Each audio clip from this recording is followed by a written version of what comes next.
दोस्तों नमस्कार। भारत के पास एक ऐसा हथियार मौजूद है जो बहुत ज्यादा इफेक्टिव है, बहुत ज्यादा काम का है, लेकिन दुनिया में किसी की भी नजर उस पर नहीं है। लेकिन वह भारत को इतना ज्यादा फायदा पहुंचाता है कि जिसकी कल्पना भी नहीं की जा सकती। और इस हथियार का नाम है फूड सिक्योरिटी। पिछले 2 सालों में तो भारत को इस हथियार का बहुत फायदा हुआ है। अब ये फूड सिक्योरिटी क्या है, इस पर बात करते हैं। दरअसल इसका सिंपल सा मतलब ये है कि आपके देश के लोगों के पास सुरक्षित और हर समय खाना उपलब्ध रहे, साथ ही भविष्य के लिए भी देश की जनता के लिए खाने के भंडार गृह भरे रहें। इसे कहते हैं फूड सिक्योरिटी। लेकिन ये भारत का हथियार कैसे बना? तो पिछले 2 सालों में कच्चे तेल के दाम दुनिया भर में बढ़े, साथ ही दुनिया भर की इकोनॉमी भी गिरी। इसके साथ साथ एक काम और भी हुआ कि दुनिया भर में खाने पीने की चीजों के दाम बढ़ने लगे और उन देशों की हालत पतली होने लगी जहां ज्यादा मात्रा में खाने पीने की चीजों का उत्पादन नहीं होता, जैसे कि गल्फ देश जहां तेल के भंडार हैं, सोना भी है और पैसे का तो क्या कहना, लेकिन खाने पीने की चीजें उन्हें दूसरे देशों से ही खरीदनी पड़ती है। इसके अलावा ऐसे छोटे छोटे देश जहां जनसंख्या तो बहुत ज्यादा है लेकिन जमीन की कमी है, जैसे सिंगापुर। अब आप विचार कर रहे होंगे कि खाने पीने की चीजों के दाम बढ़ने से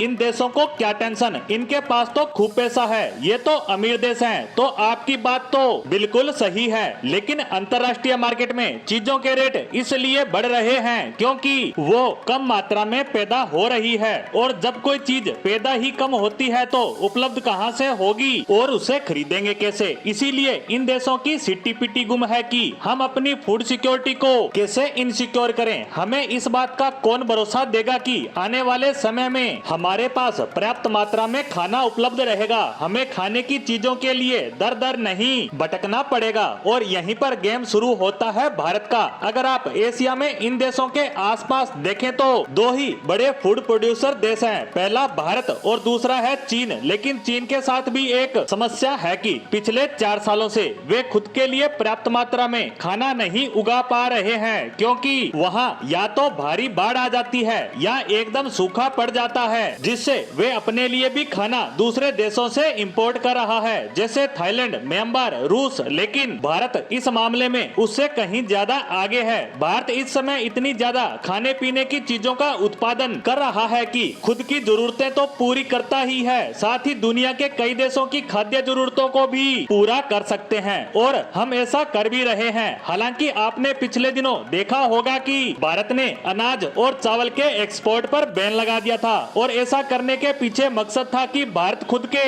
भंडार गृह भरना चाहता है ताकि हमारी खाद्य जरूरतों को कोई खतरा ना हो और हमारी जनता के लिए पर्याप्त मात्रा में खाने पीने की चीजें उपलब्ध रहे और उनके दाम भी ना बढ़े। लेकिन इस बैन के बाद कई देश भारत की शरण में आए कि आप हमारी फूड सिक्योरिटी को इंश्योर कीजिए, आप हमारी सहायता कीजिए, नहीं तो हमारे देश में भूखमरी आ जाएगी, जैसे कि सिंगापुर, भूटान, इजिप्ट सहित कई छोटे एशियाई देश। अब क्योंकि ये देश भारत के मित्र पड़ोसी देश हैं, तो भारत ने भी इनकी भरपूर मदद की और इन्हें चावल और अनाज उपलब्ध करवाया। अब ऐसा करके भारत ने अपनी सोशल पावर को काफी ज्यादा बढ़ाया, साथ ही इनकी फूड सिक्योरिटी को हमने अपने ऊपर निर्भर बना लिया। अब यही काम भारत अरब देशों में भी कर रहा है, क्योंकि अरब देशों में भी फूड सिक्योरिटी की चिंता बड़ी तेजी से बढ़ रही है और इसी डर से वे भारत के पास आ रहे हैं। जैसा कि हाल ही में यूनाइटेड अरब अमीरात, जो कि अरब देशों में भारत का सबसे पक्का दोस्त है, और उसने अपनी जरूरतों को पूरा करने के लिए